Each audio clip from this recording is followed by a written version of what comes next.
আজকে দুপুরে আমার সবজি খিচুড়ি খেতে ইচ্ছা করলো, যার জন্য আমি পেঁয়াজ, টমেটো এবং মিষ্টি কুমড়া, গাজর, আলু, বেগুন সবজিগুলো কেটে নিয়েছি। এরপর আমি একটি গামলায় মসুরের ডাল, মুগ ডাল এবং সামান্য কলারের চাল নিয়েছি।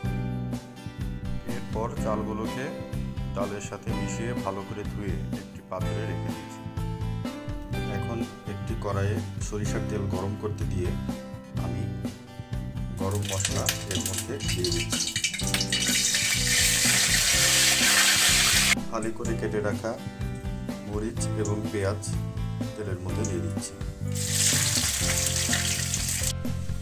পেঁয়াজগুলো হালকা ব্রাউন মতো ভাজা হয়ে গেলে প্রথমে দিচ্ছি টমেটো,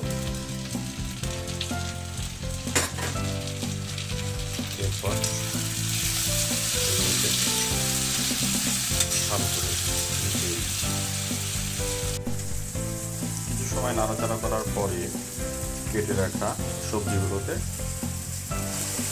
কড়াইয়ের মধ্যে দিয়ে দিলাম। কিছু সময় কষানোর পরে এরপরে দিচ্ছি হলুদ, মরিচ, ধনিয়া, জিরা এবং সামান্য লবণ। এখন মশলাগুলোকে সবজির সাথে খুব ভালো করে মিশিয়ে দিতে হবে।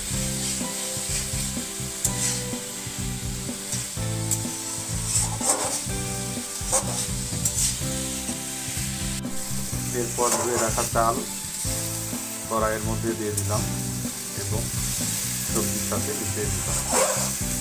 এটাকে 3 থেকে 4 মিনিট খুব সুন্দর করে ভাজি করতে হবে। যত বেশি সময় ভাজি করা যাবে তত সুস্বাদু সবজি খিচুড়ি তৈরি হবে। এখন এখানে ভাজার পরে পর্যাপ্ত পরিমাণ পানি দিয়ে জালটাকে হাই করে রেখে দিতে হবে। ফোটা পর্যন্ত অপেক্ষা করতে হবে। কিছু সময় ফোটানোর পরে এভাবে নেড়ে দিতে হবে যাতে নিচে লেগে না যায়।